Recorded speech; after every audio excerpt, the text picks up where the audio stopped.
হে all, good morning. কেমন আছো বন্ধুরা? আশা করি প্রত্যেকে খুবই ভালো আছো। তো নিরুর ঘরকন্যায় তোমাদের সকলকে জানাই স্বাগত। আজকে হলো সানডের মর্নিং।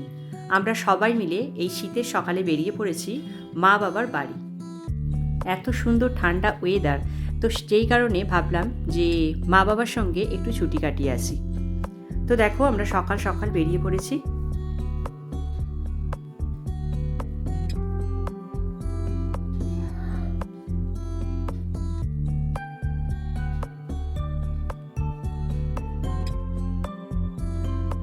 আজকে আমি চলে এসেছি তারকেশ্বরে পুজো দিতে, বাবা তারক। অনেক বছর আগে এসেছিলাম আর আজকে এসেছি সবাই মিলে। আর কালকে খাওয়া দাওয়া করে সবাই মিলে বসে গল্প করছিলাম। মানে অনেকদিন পর সবাই মিলে যাওয়া হয়, সেরকমভাবে আমি কোনো ভিডিও শ্যুট করিনি। তো আজকে হলো নেক্সট ডে মর্নিং, তারকেশ্বরে এসে তোমাদের সঙ্গে পুরো ভিডিওটা আবার শুরু করলাম। তো চলো, এসে গেছি একদম মন্দিরের সামনাসামনি, ভেতরে যাওয়া যাক। তো তারকেশ্বরে পুজো দিতে এসেছিলাম বেশ অনেক বছর আগে। তো এখন যেহেতু মায়ের কাছে দুদিন থাকবো, তো ভাবলাম একটু তারকেশ্বরে বাবা তারকনাথের পুজো দিয়ে আসি। দেখো এমনি দেখবে সচরাচর কিন্তু আসা হয় না। তো আমার মায়ের বাড়ি থেকে তারকেশ্বরটা খুব কাছেই হয়। তো যেই কারণে ভাবলাম যে সবাই যখন আছি তো একটু পুজো দিয়ে আসি বাবার মন্দিরে গিয়ে। তো আজকে হলো টুইসডে মর্নিং। তো আমরা দেখো সকাল সকাল বেরিয়ে পড়েছি সকলে মিলে বাবা তারকনাথের পুজো দিতে। আর যেহেতু আজকে টুইসডে, আমরা ভাবলাম হয়তো ভিড়টা একটু কম হবে, কিন্তু একদমই ভিড় কম নেই, বেশ ভালোই ভিড় ছিল। তো একটা স্টল থেকে আমরা সমস্ত পুজোর সামগ্রী কিনে নিয়ে এই লম্বা লাইনে এসে দাঁড়ালাম।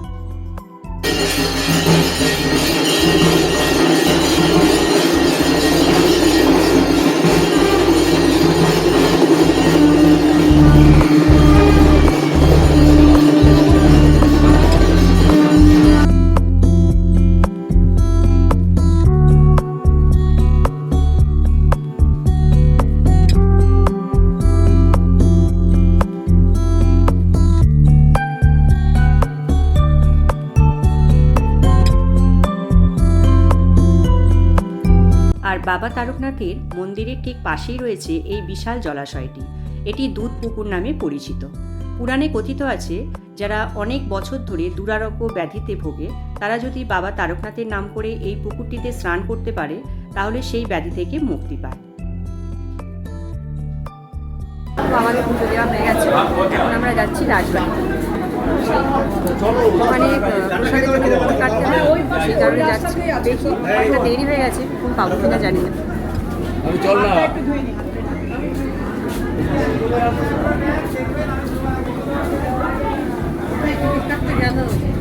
ওই তো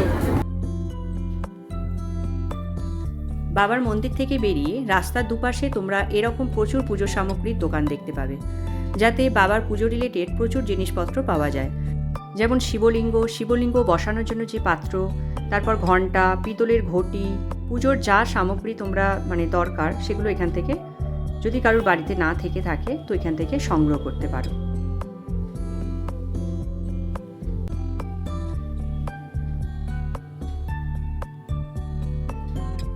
আর এটা দেখো আচারের স্টল। যেমন আমরা কোনো মেলাতে গেলে সমস্ত জিনিসের সাথে সাথে আচারও দেখতে পাই, তেমন এই বাবার পুজোর স্থানের ঠিক পাশেই, মন্দিরের ঠিক পাশেই যে স্টলগুলো আছে, সেখানে কিন্তু তোমরা এরকম প্রচুর আচারেরও দোকান পাবে। তো আমরা দেখো এই কাসুন্দি আচারটা নিয়েছি।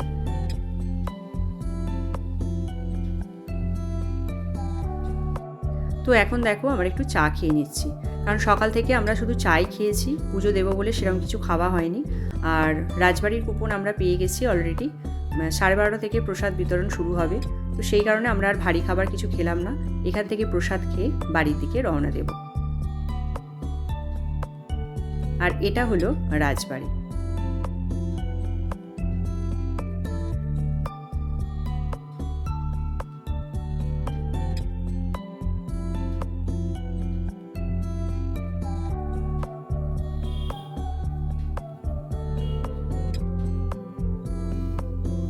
তো রাজবাড়িতে প্রসাদ নেওয়ার টাইম হয়ে গেছে, আমরা এখন ভেতরে প্রবেশ করছি। তবে ভেতরে মনে হয় ভিডিও করতে পারবো না, কারণ এখানে সব জায়গায় ভিডিও করার বা ফটো তোলার পারমিশন নেই।